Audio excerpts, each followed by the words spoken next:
job at Top Rank. We really we had a good time on this promotion, and everybody handled it professionally on both sides. The two great fighters, two great kids, very easy to work with, and along with the MGM Grand and HBO pay-per-view, I think this was a terrific event, and I want to thank everyone involved. Some of us on our team thought we eked this one out, but it's not the kind of fight that you stand up here and you bitch about, honestly. It was a terrific middleweight fight, a great middleweight fight, one that people are going to remember. As I said, after these guys fought the first time, these guys could fight 10 times, and you would never see a bad fight. You'd always see a great fight. They're matched that closely.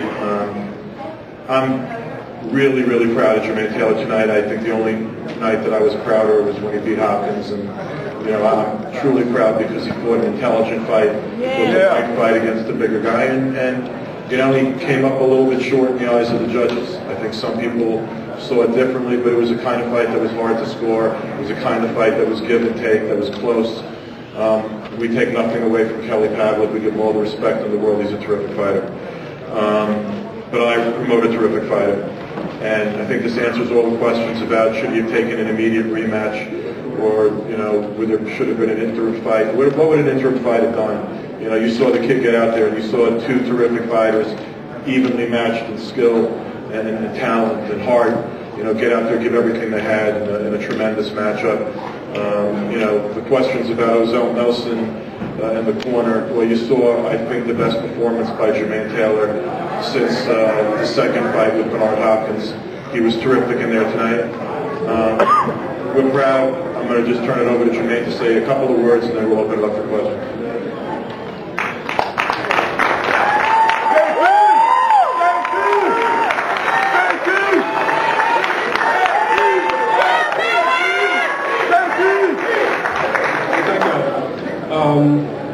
I'm not the one to get up here and say, I did this and I won the fight. I'm not the one to do all that.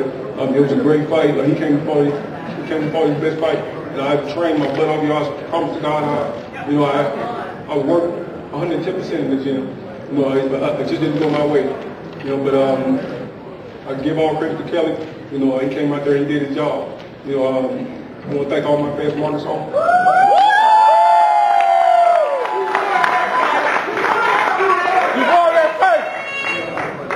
What could it fight? Any questions? You can sit there, stay with the mic. Is the mic on? Yes. To be honest with you, I never know, if I'm winning the fight or losing the fight. I always rely on my corner. After my corner, they thought it was a close fight. They thought I was doing pretty good though. What would you like to do next, Jermain? I don't know, man. I'm going to take my ass home and go fishing. Jermain, a lot of fans thought that you did win the fight. Why are you reluctant to say that? Because I remember how Hopkins got up here and, I did this and I won it. And he kind of took some of my glory away. And, that's not the type of person I am. He won that fight. Let him be happy about his glory. Because you heard this, he been with champion, he's a young fighter.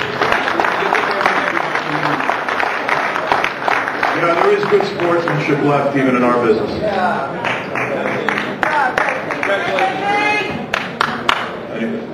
Jermain, your jab was a big weapon tonight. Was that something that worked out? Oh man, the jab worked. Yes, sir. We worked on the whole camp, and it worked out good. I thought so. He did catch me with a good body shot. Yes, sir, he did. In the left round, and he did catch me hurting. But I just had to keep on fighting. What do you think you could have done better? I could have stayed out the pocket a little more. I got through my punches and got the weight. I kind of threw mine and stayed there a little long.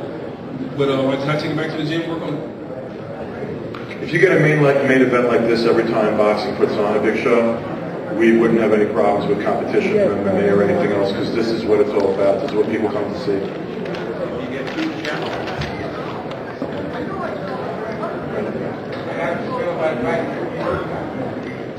I'll fight him as many times as you like, man. That's me.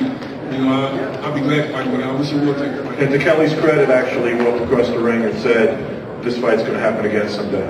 And for that shows what kind of class kid he is also. Well, Jermain will never fight at 160 pounds again. We are out of the division. We are moving up to the 68-pound division. And we'll go from there. And I expect him to be a dominant fighter at the 68-pound division. What's next now? I mean, after it looked like Jermain's stock went up tonight. Maybe even We have a microphone here. We have a microphone. What's next now, you think? Hold on, Mike. Do we have a microphone? He said, what's next now? He says, Jermain's stock went up tonight. What's next? I appreciate that sentiment. I think a lot of people in that room, including most of the 10,000 fans, felt that way, and that's a credit to this guy right to my left. What's next? I mean, he said I think he's going to take a little bit of time, go fishing. He's had two, major fights in a row, and then I think in about a month, we'll sit down, we'll figure out the next step. It'll be a fight at 168 pounds. It'll be a fight on HBO. They have been nice enough to already tell us that Jermain's next fight will be on HBO. And, we expect him to come back, campaign, and be a champion again somewhere down the road. We want another shot at Kelly Pavlik. Jermain, in this fight, you managed to avoid the right hand. Something that was positive in the first fight. What did you guys work on specifically to accomplish that? A lot of slipping up under the rope. You put a rope in the middle of the ring, you just slip up under it. And I was seeing the right hand coming to life, so I was able to block it or slip it. He covered a couple of them, but not too many. Can you name a few names at 168 for Jermain? I mean, we haven't sat down and chatted, but I mean, you know the guys. You know who might be out there. Jeff Lacey type of guy. There are plenty of guys out there. To be honest with you, I think there are very few guys in the 68-pound division that Jermain doesn't measure up favorably to. But I really, truly believe he needs to spend a little time with his family, chill out, do a little fishing, hang out. He's had two fights very quickly, back-to-back again. Back-to-back with Art Hopkins, back-to-back with Kelly Pavlik. Not a lot of guys do that. Jermain, did you think if you would have come back with the right hand behind that jab a little more often that you might have been able to alter the outcome? I did a lot of things different. I don't know. If I would have circled the other way, I probably could have caught a couple more right hands. But I could have did a lot of things different,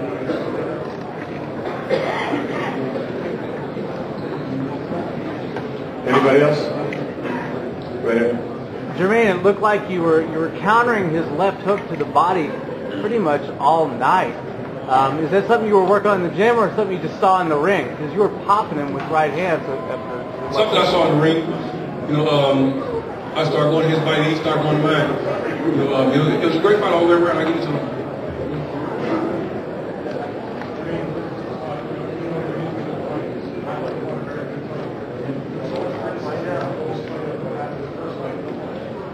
People question about whether or not you should take the rematch immediately. They question your training situation about going with Ozell. I would think that even though you didn't win the fight, it seemed like those questions were validated with your performance. Can you talk about that? I told you, I've been on this man since, I first started boxing. That's the man I